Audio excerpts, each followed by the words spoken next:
Welcome back to another edition of the Fried Egg Golf Podcast. I am excited today to be joined by the Fried Egg's very own Kevin Van Valkenburg. We had a fun exercise. We put together some big questions in golf that are rattling around in our head and kind of just batted them around for a bit. This was really we hit on a ton of things. It was super fun, and we'll probably use this format more going forward. A great way to just discuss some of the things that are happening in golf. So before we get to Kevin, let's talk about our partner, Rapsodo. This episode is brought to you by Rapsodo and their MLM2 Pro, a launch monitor and golf simulator that's very impressive. I had this out in the field. It works outside. I had it out at a golf course last week. It was really fun to tool around with.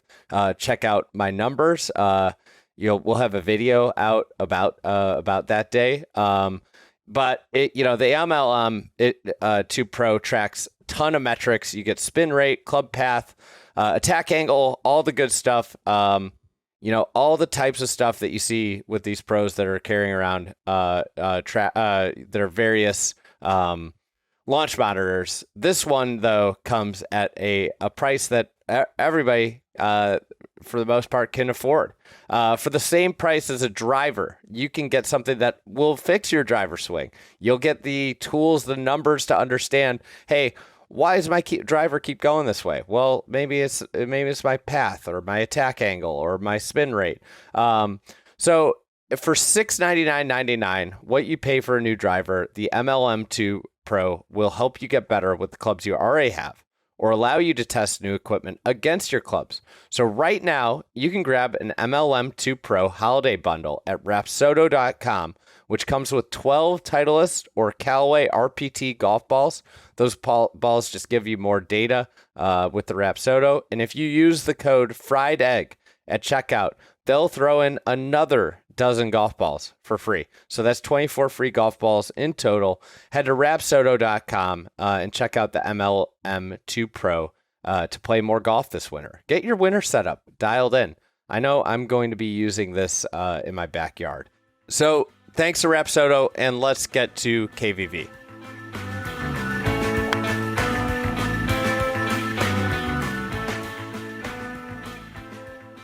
All right, Kevin Van Valkenburg, it is great to have you on.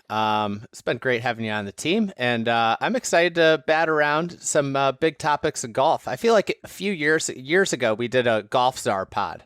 We did. That was I've forgotten about that until you just brought it up earlier today. We should go back and fact check, see how many of those things came true, how many things we predicted. I don't know if it was predictions. It was more of I think the premise was you're in charge of all of golf. You can do whatever you want. So none came true then.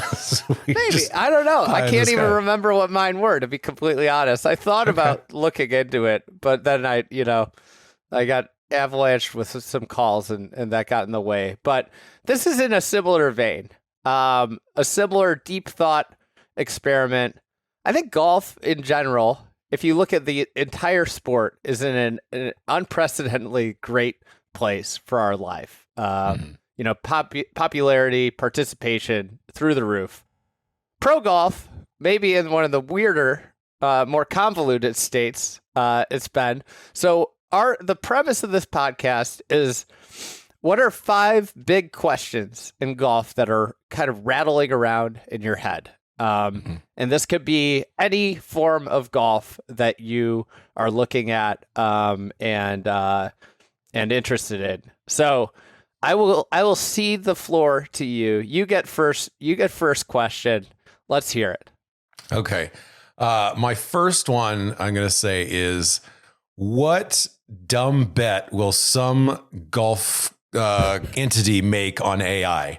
Where they're like, we're going to use AI to design our courses, or we're going to use AI to run agronomy, or we're going to use AI to just set up all the tee sheets at our public course.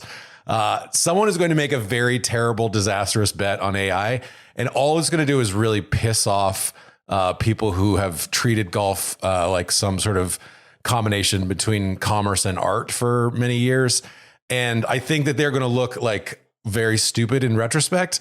but I think it's going to be kind of funny that how kind of gung-ho whatever portion of golf that kind of latches onto this without even really understanding it. We're just sort of assuming. I see that there's already talk of, I saw My Golf Spy was saying there will be no fitters in the future. It will just all be AI, as if, fitting isn't a dumb enough kind of like difficult enough exercise to get people fit properly. I think that is kind of insane. And no one ever kind of talks about like how silly it would be to just put out of work like all those kinds of people, whether they're fitters, whether they're agronomists, whether, maintenance people, whether they're people who like, how good is it that when you get to know like the guy who runs the tee sheet at your local course and you have sort of a friendly relationship with him, even so you can just kind of say hi and, hey man, is there any way you can get me in like in the afternoon? I'm just a single. Is there, can you fit me in with a group that's actually a bunch of cool guys as opposed to a bunch of D-bags? AI will probably try to wipe out all of that and will be a net worse as a result of it. Well, I've read stories about kids becoming friends with their AI platform. So I would push back and say maybe friendship is possible with the AI starter. But in all seriousness, I think it's fair to say that AI is a form of science, right? Yeah, that's fair. Yeah. I mean, isn't this just the classic push and pull of golf over the now centuries of golf? Is it art or science? What's the human involvement and human error element of golf? Like everybody says, well, this is the way to play a golf course. And, if you do follow these ways to play a golf course, you'll never shoot, worse than you need to shoot. But like, there's also like a thing of like, well, I know I shouldn't take on this target, but I'm 2 back with 3 to go, and there's like human instincts that take its course, and it becomes an art of there's an art of like who knows when to push the pedal and go at it and not, and there's constantly been this with swing mechanics and the art of teaching and what resonates with different people, the way they think about a golf swing, and I guess the question is like with AI, I think there are going to be like some very useful applications of AI in the golf world that could yield really good things for the consumer. Now, I also think there could be some really bad applications of AI. It's not that I'm against very bad for the consumer. It's not that I'm against AI per se. I'm sure that there are some people out there who are like, "Oh, Kevin is a moron. He doesn't know what he's talking about." It's that I'm kind of against dumb people trying to use AI to cut corners. Like if smart people are using AI and we get a net benefit as a game, as a society, whatever, then I think that you can see that there's a good practical use to that. It's when people who kind of like don't want to do the reading, don't want to do the studying, just are looking to be like, yeah, that's like paying attention to like things is dumb. I can just go around get the answers this way. That's what annoys me. So you're talking about Instagram influencers who clearly use AI to script their viral videos. Sure, that could be one way. Yes. I think one of the things that it could, like, I'm just thinking out loud here, like a great application of AI would be the idea of randomization of golf course setup. Mm-hmm. Where, I think people get tired that set up golf courses, and it just becomes, well, we like this whole location. Mm-hmm. We like this whole location. And a lot of great hole locations on a green might never be used because of this just, setup person bias.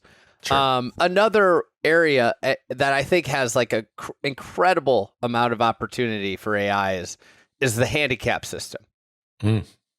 Yeah, I could see that. I know that they've made some leaps and bounds with like adjusting scores based off of weather and scoring average. I imagine that AI can do a lot of heavy lifting in that department. But yeah, I think there's like key things that human element and human involvement have to continue with. Like, I'll never take an AI golf lesson, but I could see somebody being that's coming for sure. I think that's already here. Yeah, is going to fix your golf swing. I mean, that might be a great article. Can AI fix KBB's slice? I went to AI to see if they could fix my slice. Spoiler. Nope. AI couldn't help me. I will think that AI could be of good use for like municipal tee time sheets if used properly. I don't have a lot of faith, having like reported on the Bethpage stuff and the LA tee time stuff that it would be used properly, in part because the municipalities involved are not always like going to do those things with the right intentions in mind. The tee sheets are Phil, so what do they care? They're sort of like, there's kind of sometimes there's cronyism involved where it's like, yeah, well, we're not changing because this system is working and benefiting these people as opposed to benefiting everyone. But I could see some instances where it's like, hey, on this day, we know that we can get this many groups through. So only these many tee times are available. And that's going to speed up pace of play. If we don't try to, based on the weather or based on the setup or whatever, maybe that's a practical application of it. Can I give you a hilarious but absolutely conceivable scenario of AI being used in a high leverage situation in golf? Please. The year is 2029. Europe has won another Ryder Cup. Okay. Once again, our captain, whoever it is, has fallen. They don't know what they're doing. Yes. They bring in a captain who runs on an AI forward agenda, and the U.S. team uses AI to determine the best pairings for their 4-ball and foursome sessions for the Ryder Cup in 2029. Where is it? Is it Olympic Club? Is it at Olympic? It's at Hazeltine. Hazeltine, I think. Yeah. So they use AI to generate the ideal pairings for the 2029 Hazeltine Ryder Cup. What if Bryson is the Ryder Cup captain and he uses AI and what if he's successful? Then do we even need a Ryder Cup captain, Andy, if AI could just handle it from there? I mean, who would give better Ryder Cup press conference answers, Zash or AI robot USA captain.com? For fans, probably the AI. Fans wanting insight, the AI captain. For content creators and writers and podcasters such as ourselves, definitely Zach. Without question, Zach Johnson. Okay. I was thinking about the other day how bad of a year he had in 2024. This had to feel like a great year for Zach Johnson because he didn't tell fans at Augusta National to F off, and he didn't have a run in at Scottsdale where he said, "Don't serve me." He did get ranked as the worst Ryder Cup captain since 1999 in the Friday Ryder Cup captains rankings. So I believe that was my first assignment. And that wasn't even an assignment. I just volunteered to write that one and rank him as such. So, all right, I'll go to my first question here. This is a big one, loaded gun, and we'll get a resolution probably pretty soon on this. Okay. My question is, will men's golf accept the rollback? God, I think that they will scream and bitch and moan and squirm, but mostly as long as the Masters and the US Open are played with a rollback ball, they will have to get in line with it in some way. I can't imagine a scenario where they're actually protesting and sitting out the Masters because they refuse to play with a rollback ball. Or suing the Masters because they say that their, interstate commerce has somehow been affected by the rollback situation. I think we are sprinting towards a split resolution where the Open Championship, the Masters, and the U.S. Open are played with a rolled back ball, and the PGA Tour and the PGA is played with a separate dingers. And I think it's going to be one of the more nonsensical, ridiculous storylines in golf when we look back on it, 30 years from now. Yeah. We'll be like, remember when the players thought it was a huge deal to use this ball that goes slightly shorter than their regular ball. Yeah. And, eventually over time, the rollback ball will just become the accepted ball because the Masters, the US Open, and the Open are the three most important championships in pro golf. And, you love to say majors don't mean anything, but I think those three are so far entrenched ahead of anything else that it will take, it would take decades for other things to erode and chip away at them. But I have the growing sense that we will be running for another giant schism in the game of golf. This time, not with Saudi Arabia, lighting $5 billion on fire, but rather with pro golfers refusing to get out of their own way, and not accepting that regulation in forms of equipment is okay, as every other single sport that are all more popular than yours experience regular regulation. Who will be like the leading candidate to bitch about? Because that there will be some massive tone deaf statements over and over and over again from guys who are just it's so absurd that we have to play different balls, and they can't bring themselves to adjust to from one week to the next and all this. It'll be great content for us because it'll be like, oh no, when you're playing the week before the Masters, do you play the new rollback ball anyway, or do you instead of playing Valero, do you just go home and practice with the rollback ball? And how the constant bitching, I think will be a lot of fun to listen to. Well, a couple names that I think might not be relevant enough for this because they probably won't be in the Masters at that time.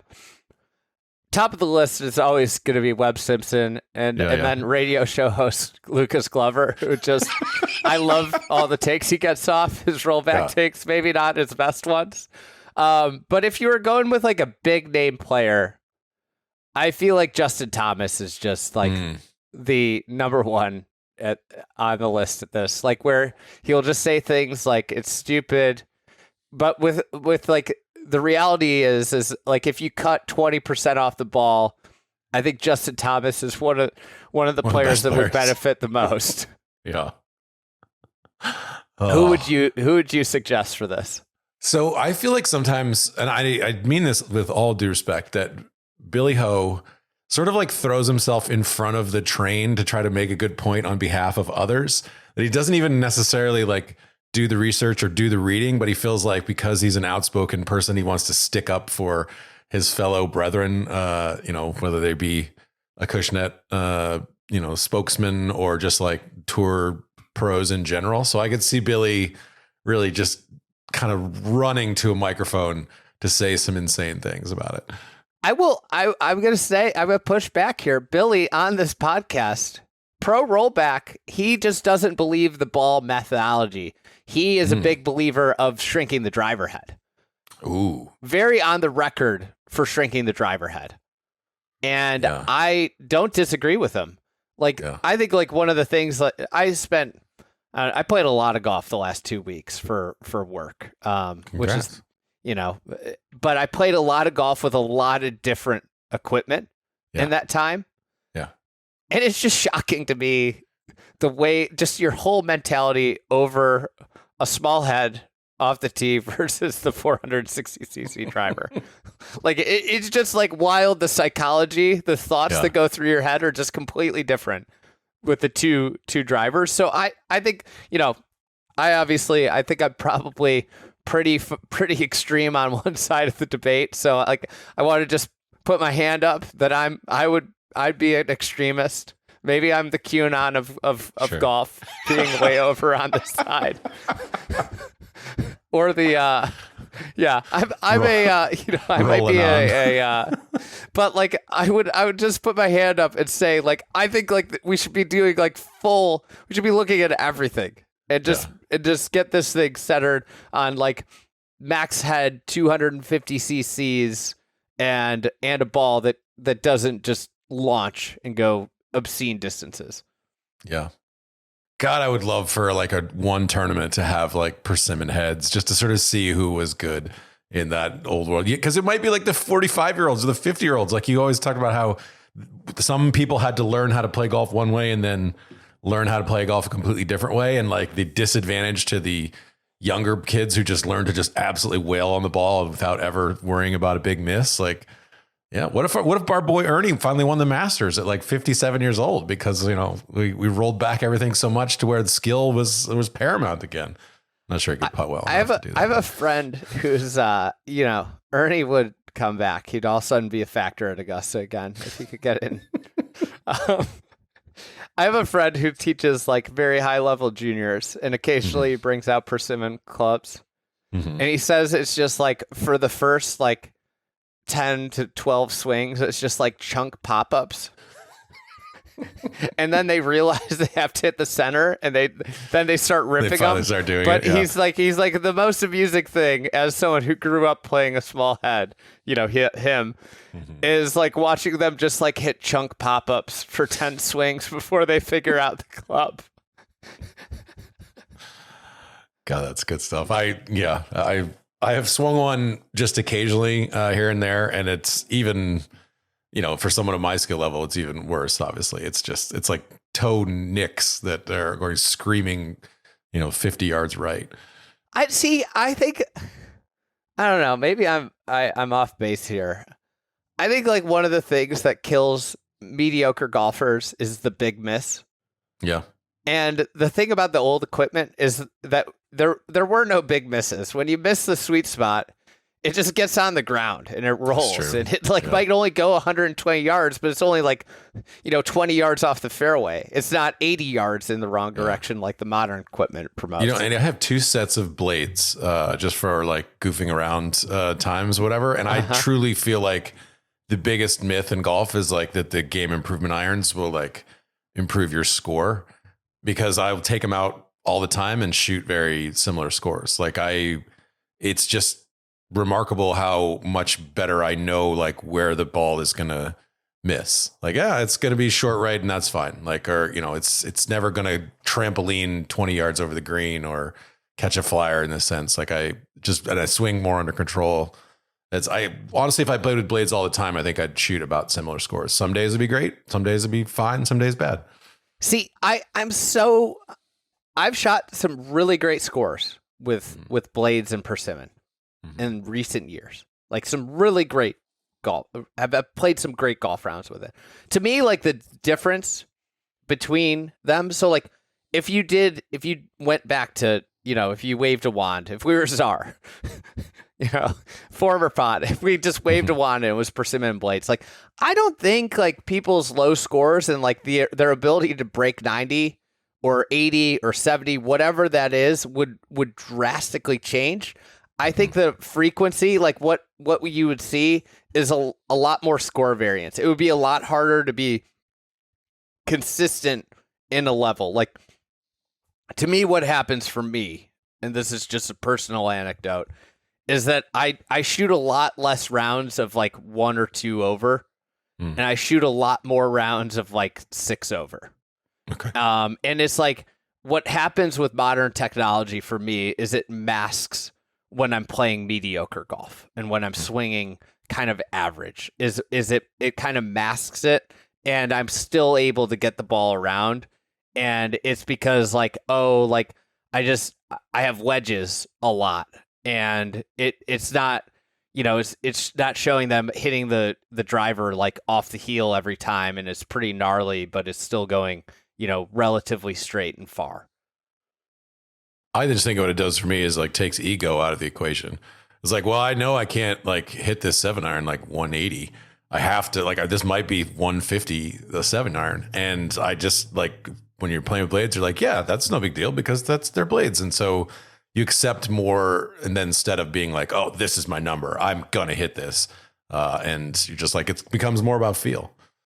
And at the pro level, we would just see exponentially more shot making, which is the real appeal of those clubs.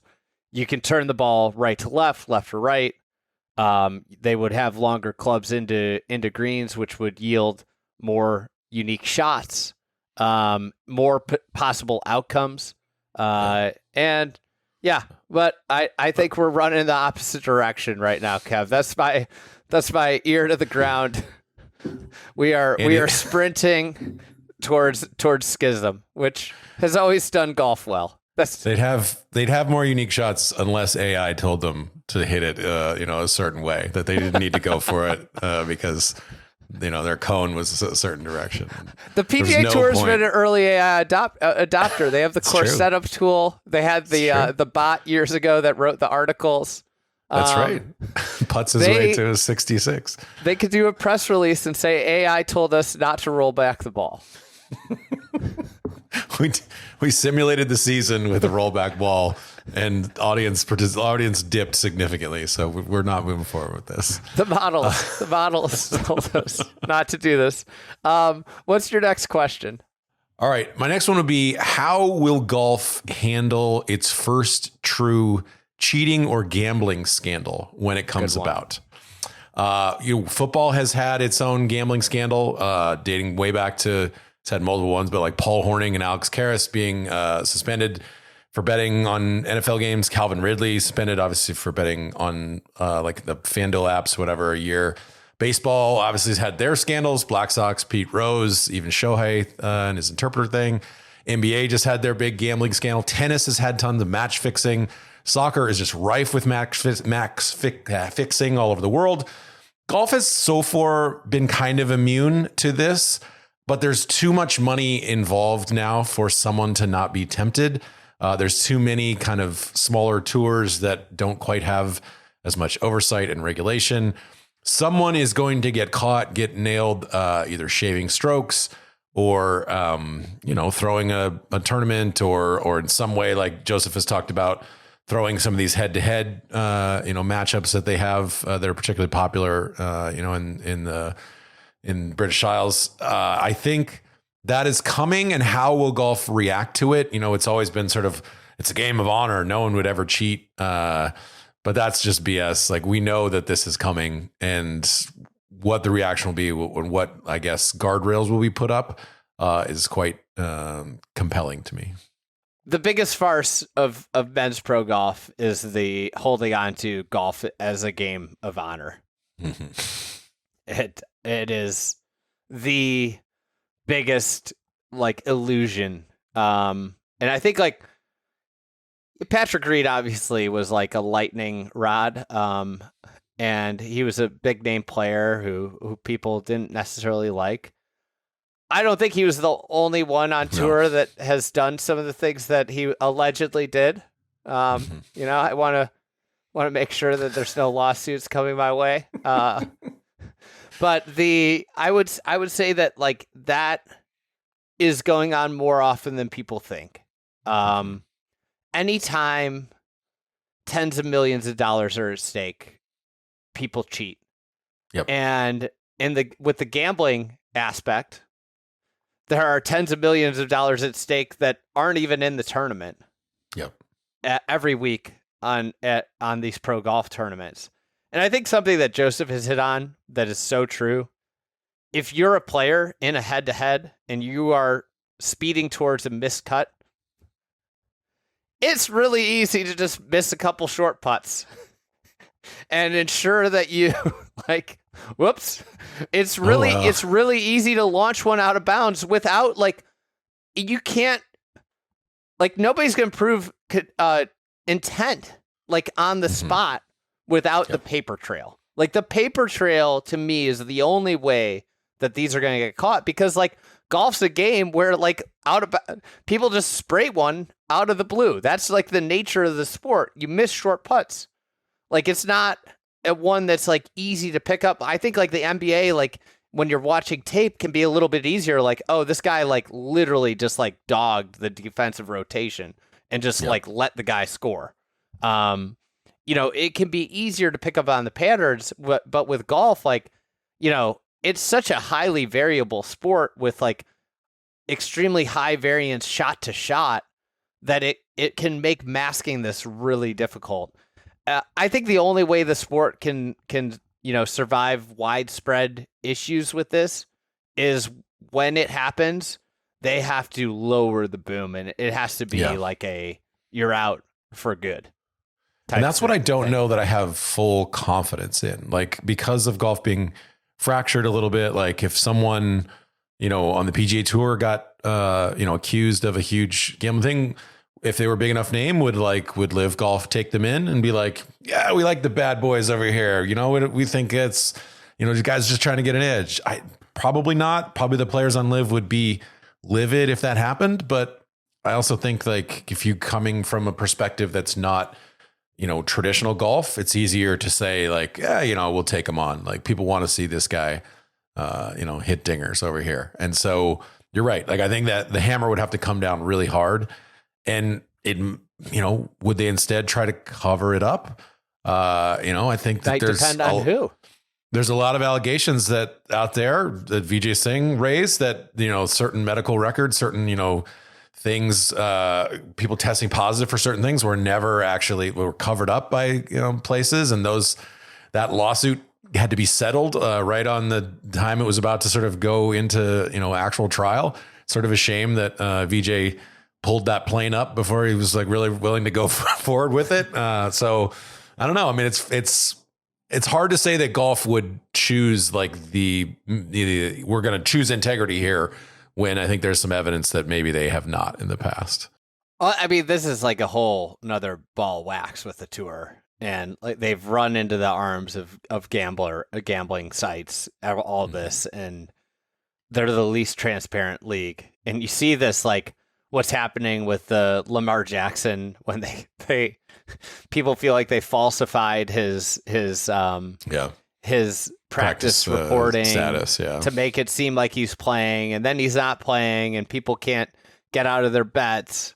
Even though they still won the bet against my lowly Bears. But like, golf has its own problem with like injury reporting, where you see this happen all the time. Is somebody WDs with like a shoulder injury, and then they're like, yeah, I mean, it's been bugging me for, the last couple days. And it's like, well, like, if you're going to be all in on gambling, the gamblers need to know that you're nursing a shoulder injury. And instead, golf's always been a black box sport. And I think didn't Spieth basically hide his wrist? Spieth hid that wrist injury for like a whole year. It was like, no, it's fine. I just pop it back into place. Like, everything's fine. And then no, I have to get surgery on it. Like, this is why gambling is a terrible idea. Yeah. Situations. Well, I think like one of the things, the reality, like I wouldn't be shocked if golf's already had gambling incidents that we don't even know about, because that's how black box and closed off they keep these things. Yeah. Remember years ago, Phil got a fine for betting that Jim Furyk was going to chip in on a hole. He was like sitting in the clubhouse and was like, I'll bet, $100 that Furyk makes this or whatever with somebody. And he got a big slap on the wrist from the tour. It was like, definitely do not do this. I don't know why, like probably just because it was Phil, he went and shared that with some other person. It was a reporter, or shared it with someone, how it got out. But that was one of the things I remember. And certainly that wasn't the first time that Phil, was gambling on professional sports and ran afoul with certain people. So, all right, I've got a, I'll change the discourse here. I've got more pro golf ones that I'll get to, but something I've been thinking about is like, what happens, record high participation. Golf's never been cooler. I mean, it's honestly unbelievable. I say this as a kid who grew up playing golf, played high school golf. Extremely uncool, weren't you? played high school golf on like a very good high school team. And I went to college and I was ridiculed because I was a golfer. I mean, like literally ridiculed. Yeah. And then all my friends said, I'm sorry, in their 30s when they started playing golf. I wish I had played golf when I was younger. Yeah. I'm sorry that we made fun of you for being a golfer. Yeah. I say this because now the sport is cool. It is very neat. A question that keeps me up at night is that, and I think like, listen, like I'm not necessarily worried for my own, interest of owning a business in golf. Like our audience, is diehard golfers. I don't think they're like going away if there's a market downturn. They might play less golf, but they aren't gonna like care about golf less. Sure. But I do wonder if there's financial stress and there is the downturn that has been talked about for a number of years now coming. What happens to golf participation? Yep. Is it obviously will go down because it is a disposable income luxury, kind of spend. But will it crater the way it did, in past financial downturns? I think that's a great question. I wonder if the floor has been raised to the point where like there's so many more people playing kind of municipal golf to where that will still feel affordable to people. Like it's that it will hurt the mid-level courses, that are charging $150 or $125, or I just saw an insane Jack Nicklaus course. It was $450. So it's not even the country club private life. It's the sort of, mid-level courses that are in between country clubs and municipals that would suffer in that sense. The one thing I always think about in this, like if there is a golf recession, will there be a net good in some ways from that? Because there's a lot of people playing golf right now who didn't grow up with the game like the way that you did, even the way that I did, where my parents played golf and taught me etiquette, taught me the rules, and taught me to kind of be respectful, not be a jackass during other people playing and stuff. I think what you saw a little bit at the Ryder Cup was a little bit of the downside of this huge boom and grow the game mentality of the people who treated it like, man, this is just like, why is this any different than a football game? Why can't I scream crazy shit? Like this isn't, this is just sports. Like you're soft if you think that I shouldn't be able to make fun of Rory and his, family or whatever. And so, there's like overall, if you're not growing, you're in trouble as a business, as an entity. Right. And so golf has kind of taken that mentality. We got to grow the game, got to grow the game. I kind of wonder if we haven't reached a point where maybe it wouldn't be the worst thing if there was a little bit of aggression. I know that sounds snotty, but it also is just very frustrating to have a 6-hour round at my $45 Muni and people are, hitting 5 balls off the tee and taking hacks out of the green and like being generally knuckleheads, trying to run each other over with carts occasionally. Like, I don't know that I love that growth of the game. I think the reality is that golf in certain markets is very oversubscribed, and it's mostly public. Most of the new development has been destination private golf, but when you look at destination golf and like you don't, and obviously the Kaisers are at the top of the market with Dream Golf, which is Bandon Dunes and Sand Valley, like. They are so oversubscribed with demand. Sure. And then if you look at, your Rustic Canyons of the world, the Rancho Parks, the Beth Pages of the world, they're oversubscribed with demand. I think the demand for quality golf has never been higher on the public side. And I think it's set up, obviously the more people that are playing golf, the better set up you are for a downturn. But I think there is a level of golf that is oversubscribed. Like I would imagine that like you're doing a lot of things wrong at this point if your golf course is struggling in this segment of golf. Like I think it's been a good time for all, public golf courses, which is like really rare for like an entire industry to just like everybody's winning and there's nobody that is losing big because the demand is so outsized the supply. Yeah. So I think you could make an argument that golf right now, but also you could look at it from the other lens of like, if you wanted to build golf courses right now, it's never been like more economically crazy and impossible to build a golf course that remains affordable by like most people's standards. Like it is, I think it might be impossible to build an 18-hole golf course that you could charge $50 a round at. Yeah. Like, I don't think you can build a new course for that. And so, like, in a way, I think golf is actually okay because the demand is so outsized the supply. Yeah. And if there was a downturn, it would actually act like more of a normal market where, hey, we lose some of these businesses because they're just frankly not running a good business. Yeah. It's interesting you say about the Kaisers. This is only like tangentially related, but I'd say barely a week goes by that I don't get an email from somebody who's like very frustrated about the abandoned like lottery system.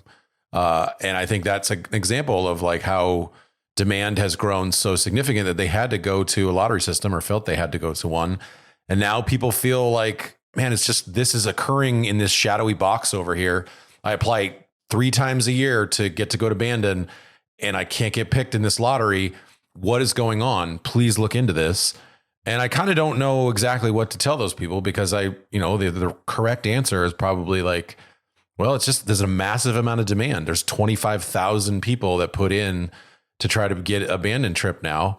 And, they only can pick whatever 3,000 of those people. What do you do that on TV with like frozen envelopes kind of situation, like an NBA draft to sort of prove, that it's all on the up and up, but it's frustrating a lot of people because it used to just be about desire. Like you called the day that the tee times opened, you got on the phone and you waited on hold for 11 hours, but you were going to get your Bandon trip. Or if you went to the old course and you couldn't get in the old course, ballot, you were going to stay up all night and, meet people out in the shack there, and you were going to get on the old course probably the next day. And those things just don't exist anymore. And I feel a little bit like golf is a little worse for that. Maybe that ties in a little bit of the AI thing, is just like that human element got removed a little bit. And that's, I think, a little bit frustrating for a lot of people. And that's where the demand is like making that frustration grow higher. I mean, the Bandit situation, I can assure you, as someone who does lotteries for our events, there's no way they could fill it with just like friends of the program, like their whole demand. Like, I guarantee it's like pretty much random, Yeah. Like, there's no way that they are filling all their tee times. Like, what is it? As someone who runs lotteries, like, it would be way worse if people found out that our lotteries were rigged than the benefits of rigging the lotteries. And we would never be able to fill lotteries with strictly rigged participants, But I just think that it's just an example of like, people want to go experience something extraordinary, which they have extraordinary products, and the demand for it is like out of this world. Like, I don't think I might not be plugged into this much, but are people outraged that they can't get a reservation at like French Laundry? Is that like a thing that permeates through the food industry? I bet there's some frustration. There's realistic situations where there's a limited amount of tables, there's a limited amount of tee times, and there's only so many people that can go in a given time. Sure. Are people outraged? Like, now there's all these systems, right? But as a kid, when I went to Six Flags and I wanted to ride, shout out to all the people that grew up in the Chicago area, and I wanted to ride Raging Bull. Yeah. The great roller coaster they opened in the peak of my childhood. I knew I was waiting in line for 2.5 hours to ride it. And that's kind of the way, like, are people outraged about the Masters lottery? Or is it because they know that they have no chance? I think people are. There's a lot of people who are like, I've been putting in for 15, 20 years, and I have never gotten picked in the Masters lottery, and they're very frustrated. And I know there are people who got picked last year when it rained out Monday, and they were devastated until the Masters said, "Oh, we'll give you, tickets to 26 Masters because of the rain out." So, I think that there's a balance in there. If there were like videos every day that you had to watch that were like people eating at the French Laundry and be like, oh, look at this amazing food that I'm eating. Doesn't that exist, though? A part of it. I might. I don't know. I mean, honestly, I don't follow food If people enough. are doing it for golf, they're doing it for food. I think maybe, but I would bet the French Laundry is like, please put your phone away and enjoy the experience. I haven't, occasionally when you see those videos, it's like, oh, Gavin Newsom was spotted at the French Laundry, or, something during the economic crisis. What an elitist dick.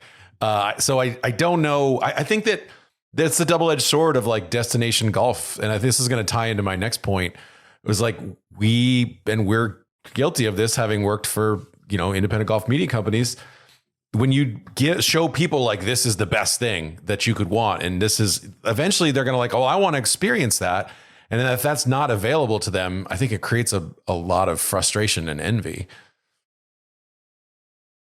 Yeah, I get a lot of messages of like, when I go to a public golf course, please don't talk about being here. Yeah. Or people tell me this, and it's like, well, like my job's kind of to tell people what are cool places to go see. And also from like the business owner standpoint, they deserve to be rewarded for having a cool place and taking care of a cool place to see. And that business deserves to be propped up and have high demand, because that is a neat place. That is different from most places. I don't know. What's your next question? So that's I would dovetailed say into like 3 different topics with absolutely. This is what makes this great when we do this every 5 years, Andy. I think, okay, so what is going to be the next thing that emerges in golf media that sort of takes the place of like what podcasting is now, or what Twitter was in 2014 to 2015, or what YouTube videos were in 16 through 20, or what like good matches are in 2020, or, I think we're all, you and I would love to know that, right? Because we could figure it out and make millions of dollars. Like a good just got like $150 million private equity investment in their business. But the way that golf media has evolved, certainly in the time since I've been doing it, like it used to be really kind of cool to be Doug Ferguson or Bob Herrick or be the beat writer for the golf thing. And then it became like, oh, well, these guys Noling Up's doing this Twitter account thing. And here's like these cool destination golf videos. I'm really fascinated to sort of understand what the next thing is, because I think like podcasting and blogging and Twitter and all that stuff, it democratized media in a lot of ways. So you didn't have to be like, you didn't have to take the route that I did, which was go work at a newspaper, go work at ESPN, fight your way through the bureaucracy of that and get to be a golf writer, get to be a golf, columnist. And then you can have a voice within golf. It's like, nope, now you can just sort of fire up your phone and look into it and start, giving takes on why Rory McIlroy will or won't ever win the Grand Slam. And you can become a voice within the game. And so I'm fascinated to think about what the next thing will emerge in that world. It's a question I'd love to know. You don't think it's going to be the Creator Classic? I think it's going to be newsletters. I think it's going to be heartfelt newsletters that arrive in your inbox 3 days a week. That's fine. Yeah, I think if I was going to opine about that, I think like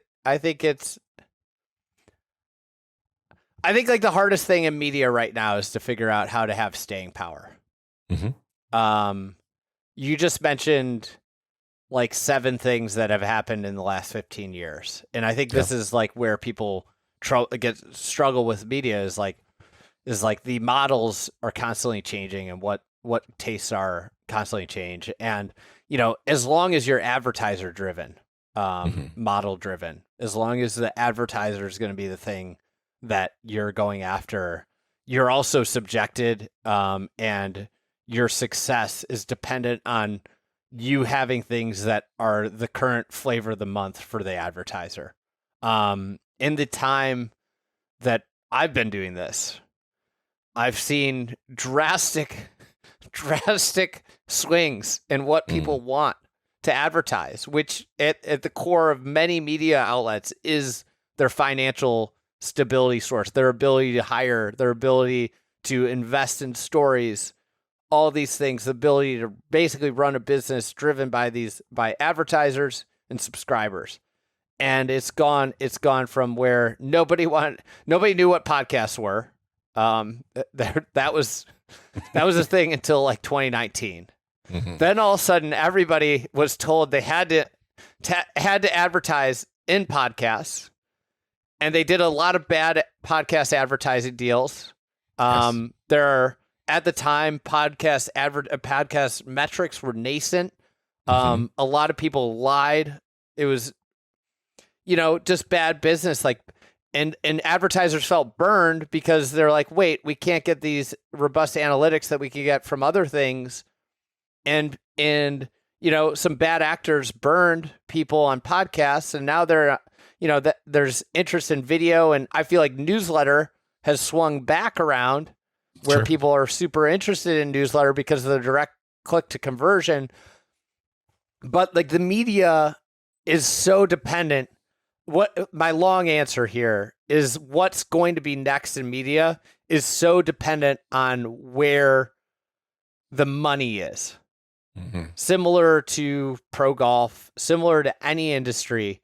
If like, I think that right now, as it stands, and that YouTube is the most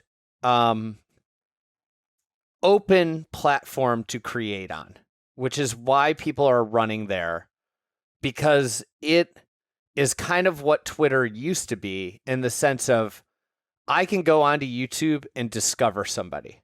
Mm-hmm. If I log into Twitter now, I discover a bunch of people I don't want to be around.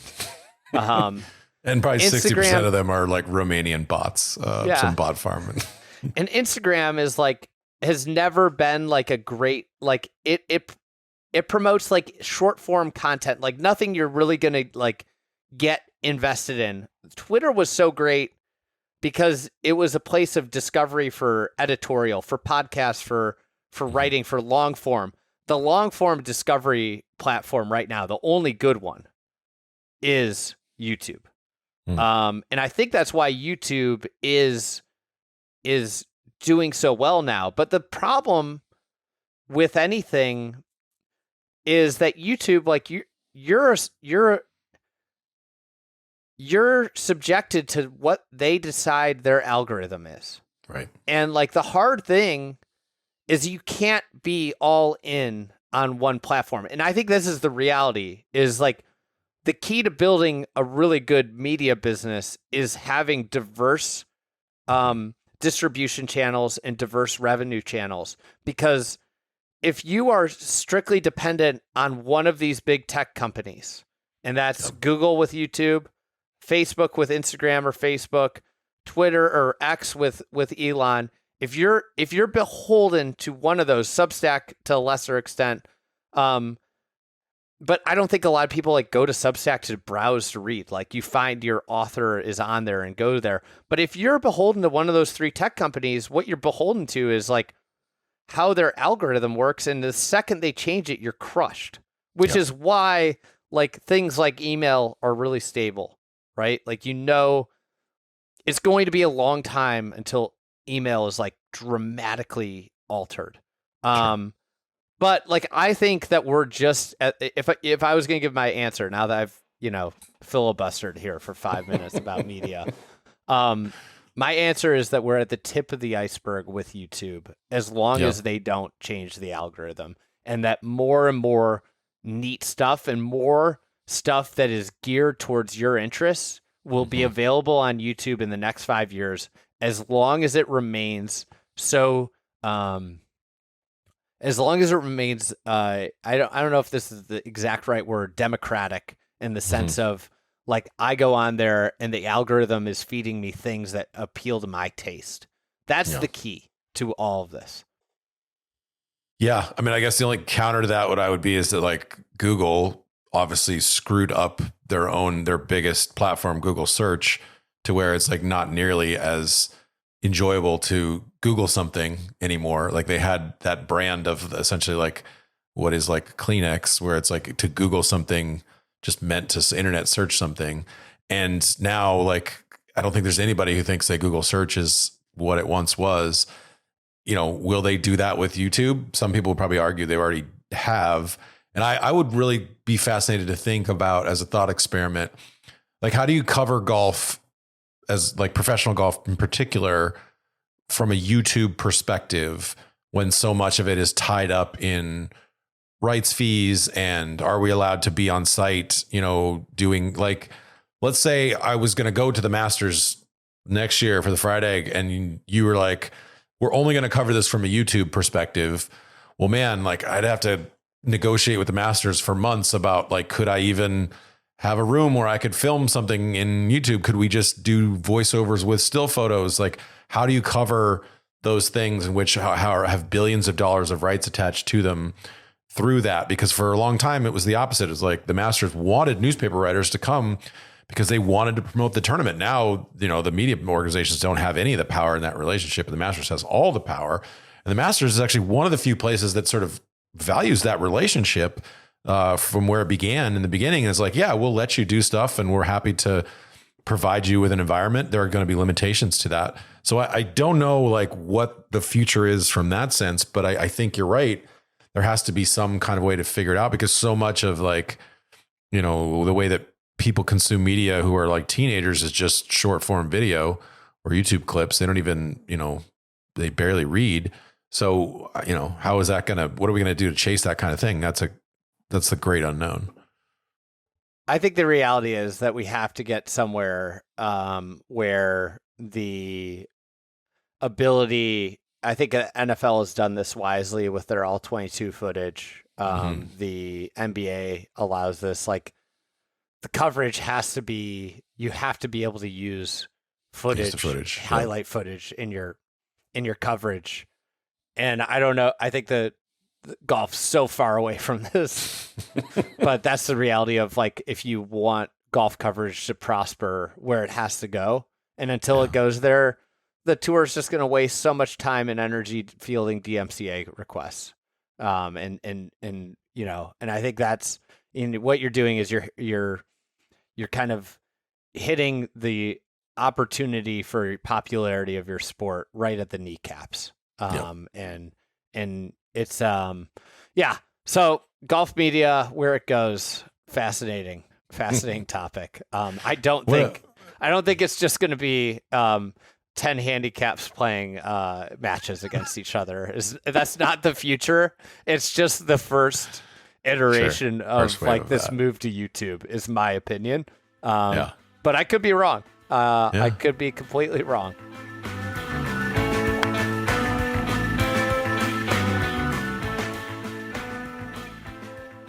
All right, let's take a quick break. We talked about Rapsodo before. Let's talk about another thing that's going to improve your game. Let's talk about the Perfect Practice putting mats. This thing's a staple in my house. I use this a lot, and I've noticed that I've gotten a lot better at putting this year. I think, like, something that has gone from a weakness to a strength. Everybody sees the offices with the putting green. It's like the iconic, you go into a golfer's office for a meeting and they got their putting green out. It's going to be a good meeting. But this thing is a great putting mat. It's a realistic putting experience. I think the thing I appreciate so much about it is how smooth the ball rolls on it. And it's got the ball return. So it makes it really easy to just hammer hitting 8-foot straight putts if you got straight floors. That's a great way to practice and just get more confident and have, my favorite part about it is, like, they have, like, effectively a chalk line, a straight line. That's one of my favorite putting drills. So it is a great putting mat, and they also have a new chipping net. So I haven't busted this out, but I have it. I just haven't had the time to bust it out.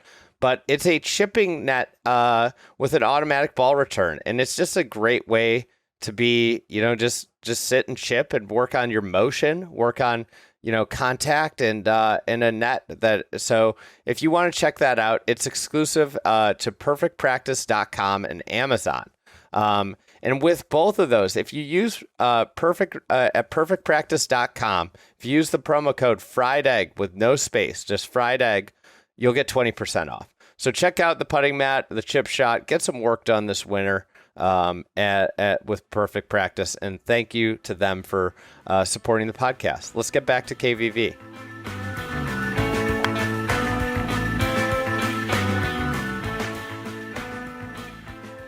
What do you got for me? What's next? All right, this is prep for another pod that we're steamrolling into, and we're not getting through our topics as quick. It might be 4. We've promised 5. It might be 4 from each of us, based off timing. Okay. I was just looking at under 28 players under the age of 28 and under. Yeah.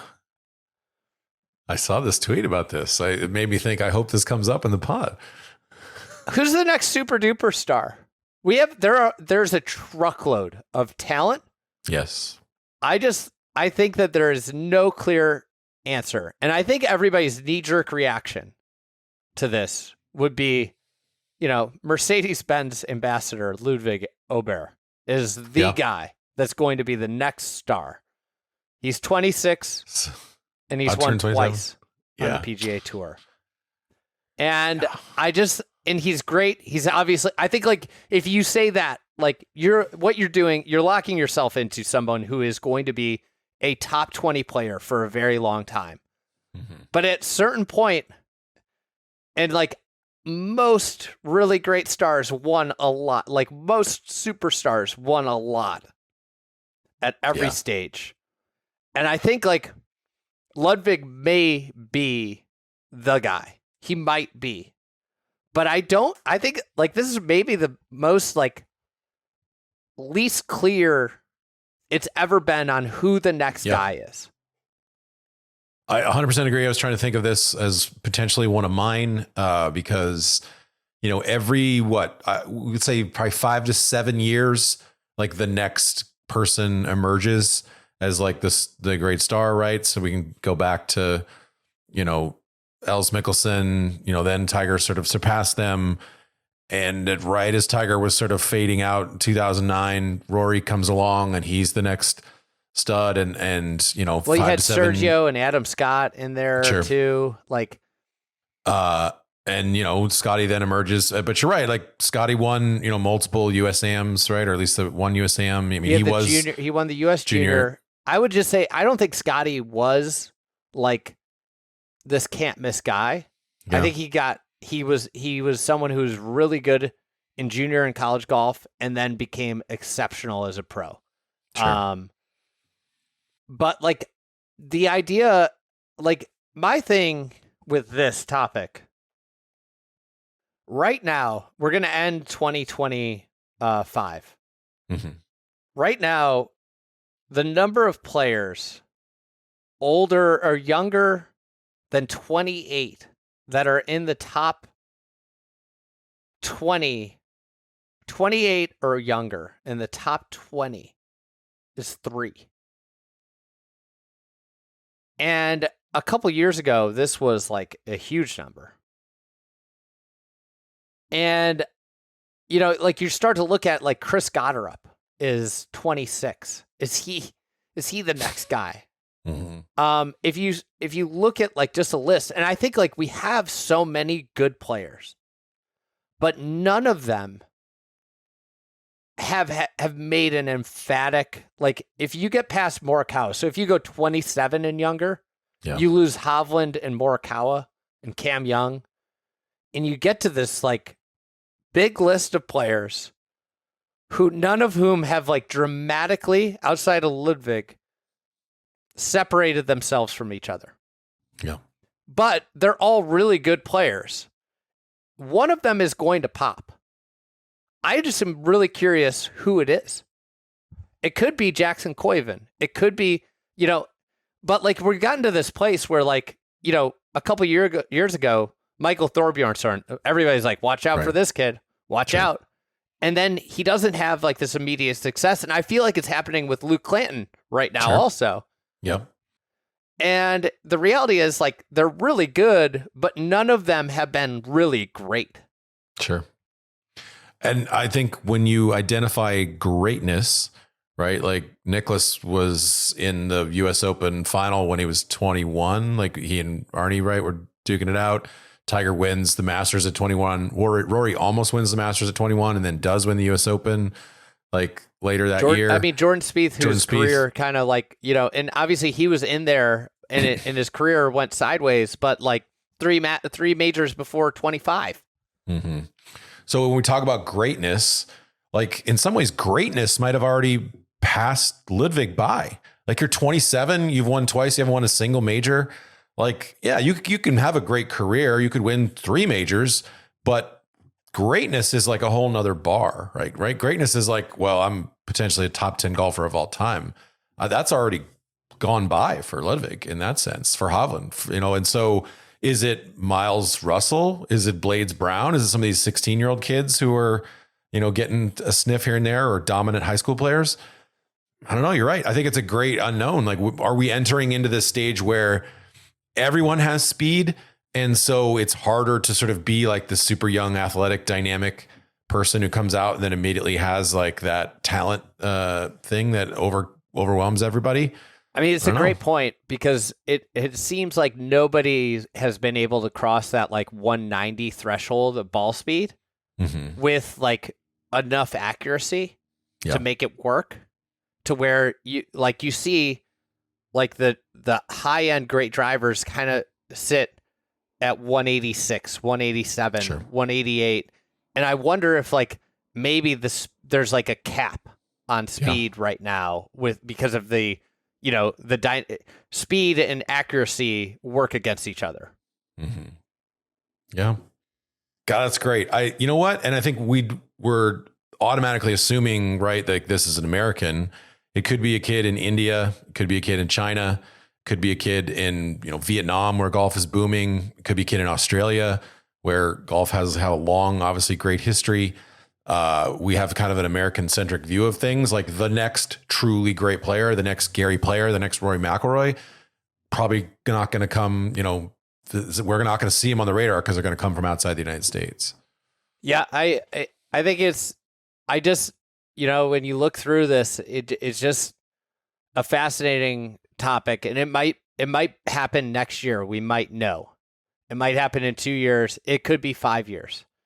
But like that, to me, it's one of the biggest questions right now in golf, is that when you look past Scotty, there's a big gap of players, none of whom have separated themselves to a level of like, that's a star.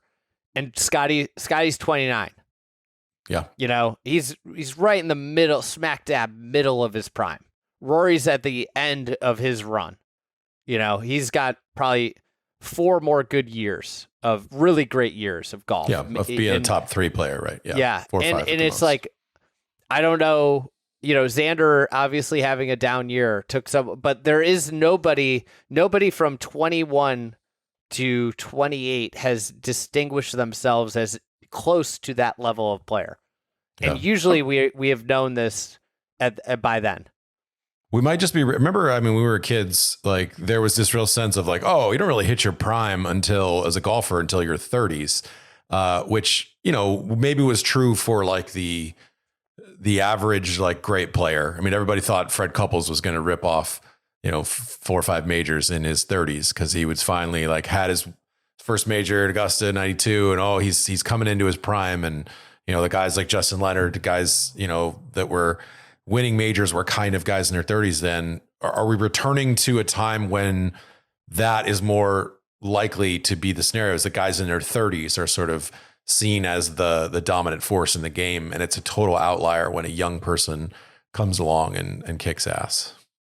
Another possible thing that you just sparked off of mentioning Tiger, are we just in a Tiger era where like he kind of mutes how good everybody else is, and that's Scotty right now, and you've got Rory and who's been great and is great, but like outside of him, like Scott, the bar of those two is so extraordinarily high that they are muting the talents of everybody around them. That's a great question. What's your next one? All right, I kind of have a wild card one here, and it's.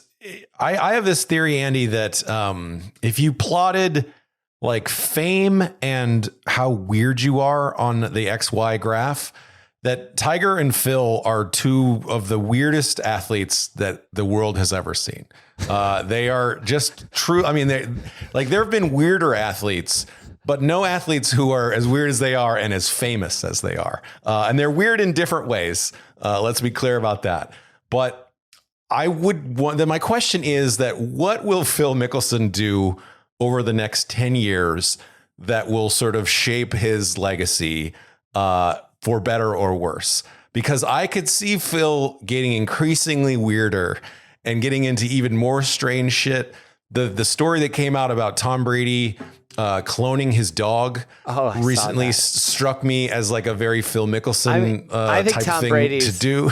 Tom Brady's on the level of weird as those two. Yes, I think that's probably true. Tom Brady's like right there. There's sort of a trifecta of them. Although, however, like Phil is always sort of flirting with various like illegalities. This latest report that came out that maybe he was possibly committing some light insider trading, or allegedly. It's hard to quite understand that report that came out, or if that stuff will even be investigated. I could see Phil doing like a Ted Williams scenario where he decided to like freeze his head and hope that he could be brought back, cloning himself. I could see Phil running for governor of California, basically saying that he was trying to save the great state of California from the menace that is Gavin Newsom. Strange that I would bring up Gavin Newsom twice on this podcast, but Phil seems to bring up Gavin Newsom frequently. He's very, very, very obviously annoyed with the policies of California at the moment. What would Phil be like on the campaign trail? Hard to say. Will Phil continue to sort of be a lot of thumbs up? And could that be like magnetic? Could Phil be like a great governor? Who's to say? Like, I don't know. Phil's a pretty good communicator. Communicating goes a long way, as we just saw in the race for mayor for New York. If you can communicate, you can win over a lot of people. Will Phil continue to sort of play the Masters? Will Phil like somehow get his way back into the booth where he would be totally great as like a color person, like in a very, I say this is a very genuine, like one of perhaps like the best voices since Johnny Miller, other than Johnny Miller to do it. I think that's a great unknown with Phil. Phil's whole career and life has been a great unknown, but we are sort of still entering into yet another potential stage of weird, fascinating things. I think more so than any other sport, golf legends are kind of like lionized and remain a part of the fabric of the sport. I mean, they're rarely excommunicated from the sport. And look at Gary Player. Like he just released a memo that got like shared everywhere about just cancel the Ryder Cup. Something he said months ago. Yeah. I wanted to ask, I think all of your questions are valid, and I have no effing clue what Phil's going to do next, and I don't even want to ponder to guess. Mm-hmm. My question is, are Tiger, Phil, and Tom Brady so strange because they're all athletes who were at the peak of their powers when social media came about? And thus it made it like they short-circuited their brains somehow. They raised power under a certain set of rules of how their life in sports and their personal life was divided. So if you have Jordan on this side and LeBron on this side, those guys kind of fit right in that middle area where I would say that LeBron belongs with Brady and Tiger and Phil as a total weirdo. Yeah, he's weird, but I think like less weird than they are. But like he's in the same boat. Well, you make an interesting point, I think, because like obviously we talk a lot about Jordan couldn't have had the same career and impact had like smartphones and Twitter existed. And so he grew up under a certain set of rules, and Tiger kind of believed that those would always be the rules about privacy and was sort of had his brain short circuited by the unfairness and the changing kind of attitudes about media in that time. I think Brady a little bit too, like he certainly was raised under one way and then had to live in another world and marrying a very famous person in that sense too. Phil to me is just like, he like leaned into like social media and stuff in ways that those others didn't. And just, has continued to dive deeper into the weird corners of the internet to sort of seek out the, information. I think Phil kind of takes the cake for like the strangest professional athlete of them all, and sort of what, and this isn't even, people are going to say, oh, this is about his political beliefs. No, I just think it's about Phil's just general kind of things that he seeks out and things that he's interested in. You just have to look at his playing career.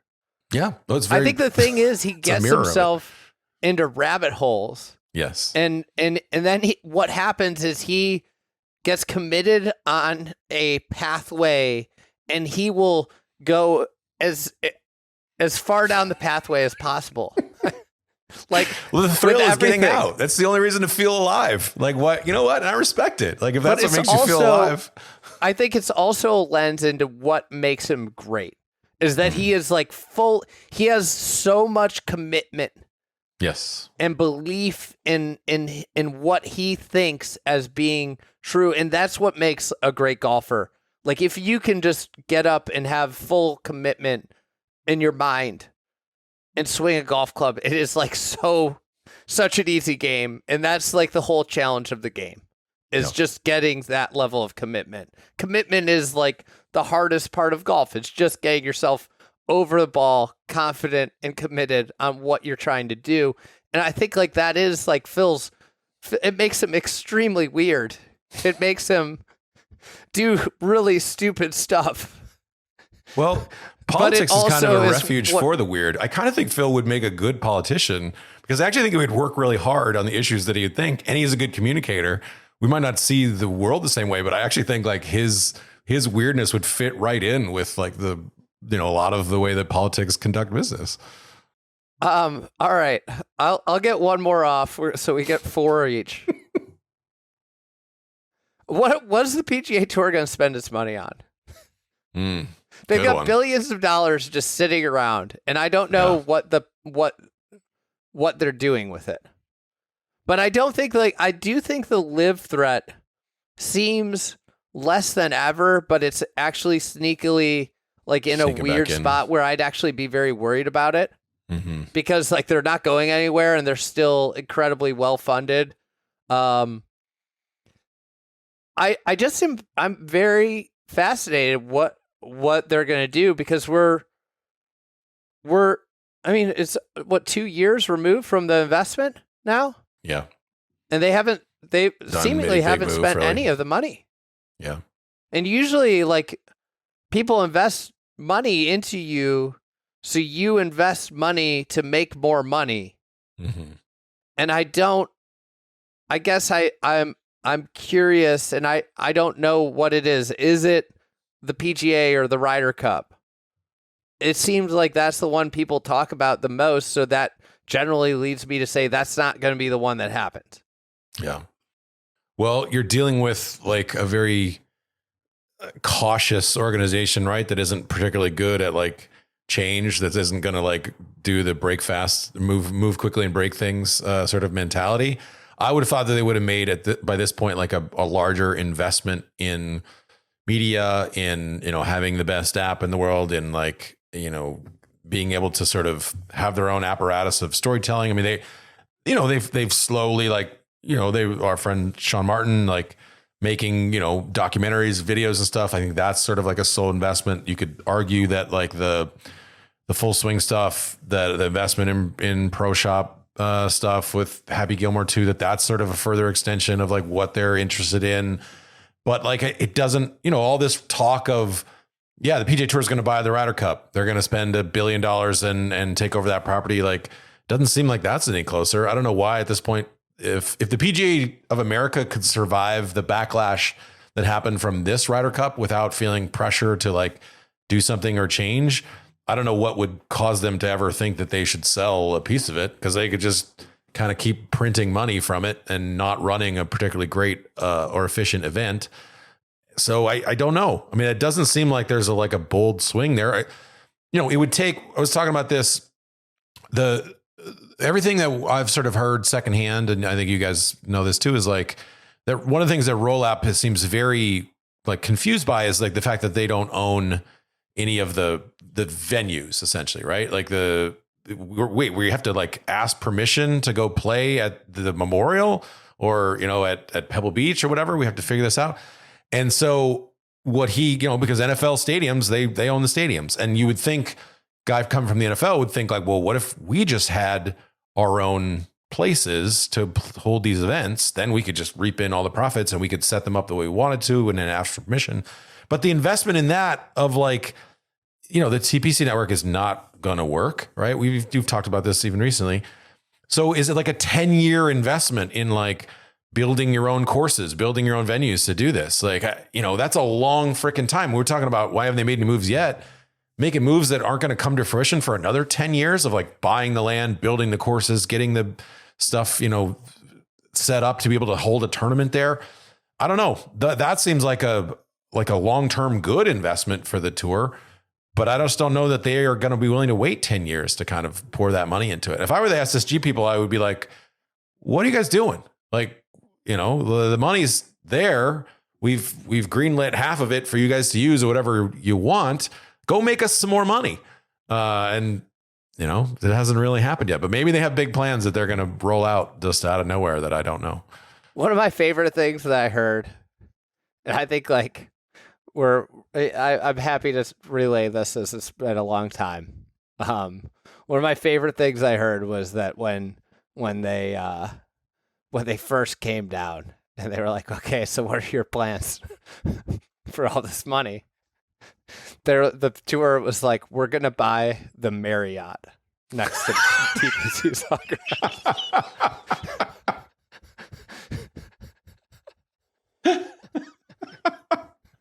We're tired of having to use Marriott points for the players. We're just going to make this ours. Yeah, the golf course things, I think like if they had started on it 3 years ago,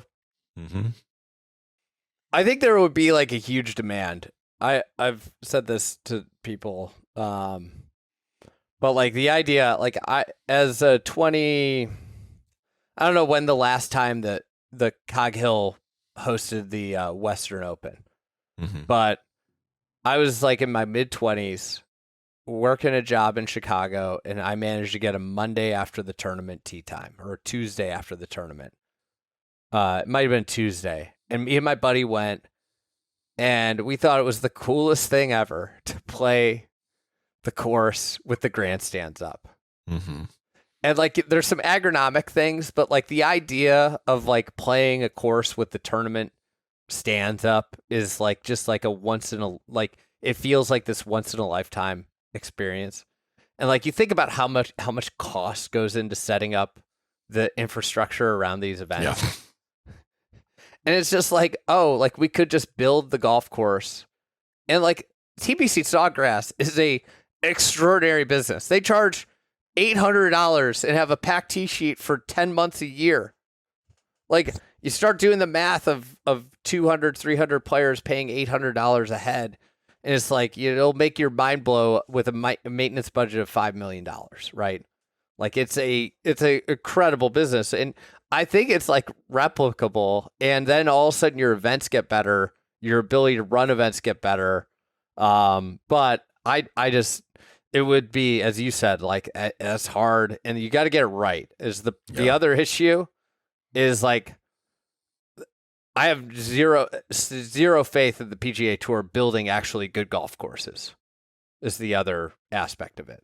So yeah, it's tricky. You have to find the land. It would be exorbitantly expensive to get it anywhere close to a lot of metro areas. What do you think it costs to build a golf course? Like to build a great golf course? Where? In a city? Yeah, well, I'd say within a 30-minute drive of a major metro area, like a Philadelphia, Boston. With a clubhouse and everything. Yeah, obviously you got to have a land. Yeah. It's 25 million. No. Is that low? No. You're talking 50 to 100 million, depending on your land costs right now. Yeah. And so I mean, that could be higher. That's with your clubhouse, your maintenance facility, everything. Like, I think you're looking at, I think you, at a minimum, if you're trying to be within an hour of a metro area, a big major metro area, you're probably at the 100 million mark. But how much does it cost to build a football stadium? Obviously different, but $1 billion. right. It costs $1 billion to build a good football stadium.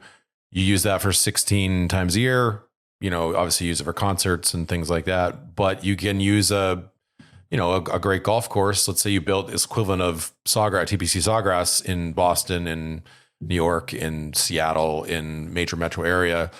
You could use that for 270 days a year. Is the long-term investment, could you make that 100 million back in year 5? Maybe not. But, I think like if that's the kind of long-term vision that probably someone needs to suss out, be like, yeah, this would be a major headache, but would set us up. If we could build 5 of these and have 5 of our own events where we just basically like cleared all the money. We didn't have to share it with anybody. We didn't have to share it with a charity. Laurel must be looking at that and be like, wait, you give half this money to charity? What are you kidding me? So The tax benefits, though. I suppose. All right, Kevin, I got to run. We got 4 in. I feel like that's good. Next time we pod, we'll unload our 5th on whatever topic we're talking about.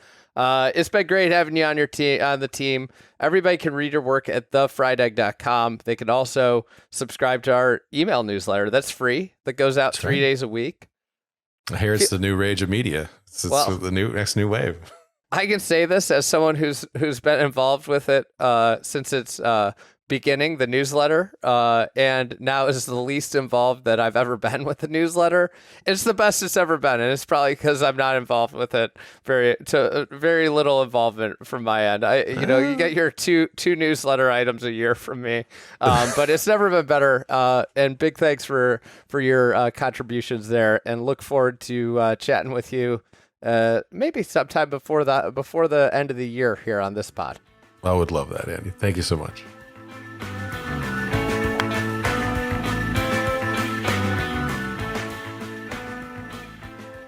All right, big thanks for listening to another edition of the podcast. As always, huge thanks to PJ Clark. And a quick reminder, holidays are coming around.